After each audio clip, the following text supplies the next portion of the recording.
Pinasok ako noon ng naging kaibigan ko sa isang kumpanya.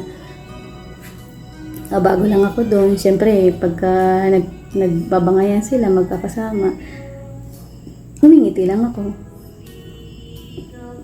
Pero, hindi ko alam na mayroon pala sila mga issue doon. Ngayon, dahil nga bago lang ako, nanimbang ako. Hindi ako, kumbaga iningatan ko rin na may masasabi ako. Kasi may mga naririnig na rin ako. Ngayon, siyempre kasi, karamihan kasi sa mga staff doon, karamihan sa kasama namin, Becky, bakla, karamihan. Tapos ilan lang kami mga babae.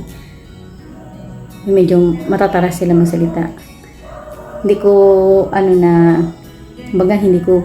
hindi ko gusto na magkaroon sila mga issue, ganyan. Dahil hindi naman ako natimbrehan na ganito, huwag mong sasabihin. Kasi tinanong ako ng on the spot na tanong eh. Tapos, nasabi ko. Tapos tinanong ko sino yung sabi sa akin.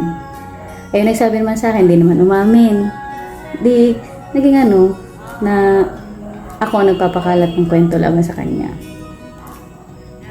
Tutusin din naman talaga laban sa kanya. Yung mga kwento at ang mga, kumbaga, komento na para siya mapabuti.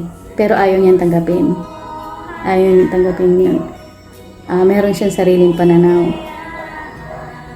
Kumbaga, sa nangyari na yun, napag-initan ako.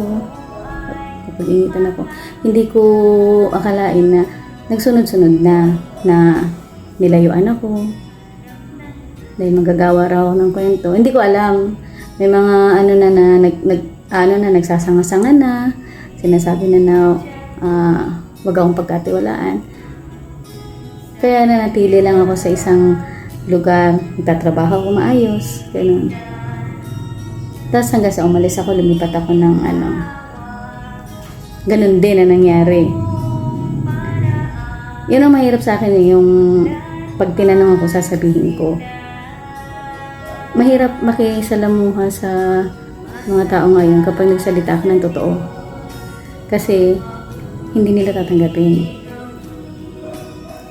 Hindi nila tatanggapin yung mga naririnig nila na pwede naman ikabuti nila, pwede sila mag-adjust. Tapos ang napansin ko pa, yung taong mga nakakapuna, hindi nila mismo sinasabi sa tao para magbago, para aware sila na ganun sila.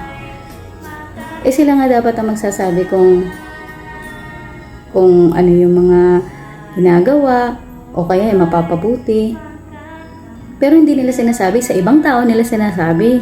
Kaya yung tao na yun na pinag-uusapan nila, hindi nag-a-adjust, hindi siya nagbabago kasi nga hindi niya alam. Diba? May mga ganong senaryo. Pero yung nangyari sa akin, nung sinabi ko yung totoo sa kanya para siya mapabuti, nagalit siya sa akin.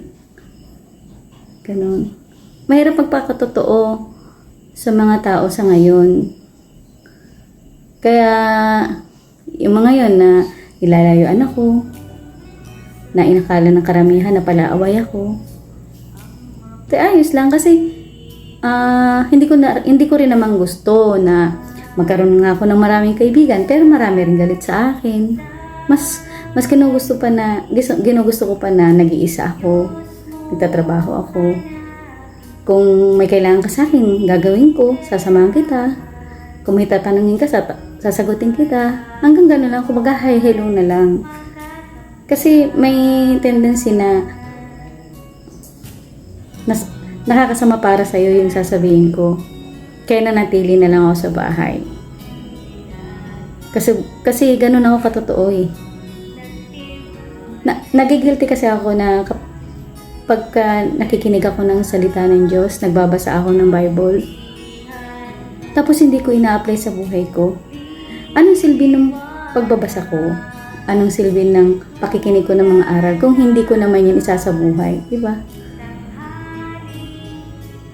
Ayaw kasi ng Panginoon na hindi ka maging totoo. Kasi yun ang gusto niya mangyari, magpakabuti ka. Sabi ko nga, kahit iwan nga ako eh. ayaw na ayaw kong iwan ako ng Panginoon, ng ating Ama.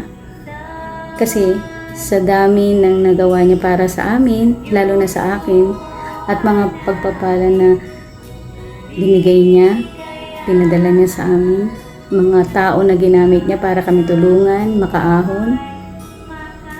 Kaya hindi ko siya ipagpapalit sa tao lang na gusto ang makasanlibutan na gawain. Yung nakadepende sa kung ano lang gusto niya at hindi siya mapapabuti. Ganun. Kaya wala akong masyadong kaibigan, wala akong masyadong kausap na kapitbahay. Hindi dahil ayaw kong makipag-close sa kanila, kundi may mga bagay akong iniiwasan, lalo na ang pagsasalita ko.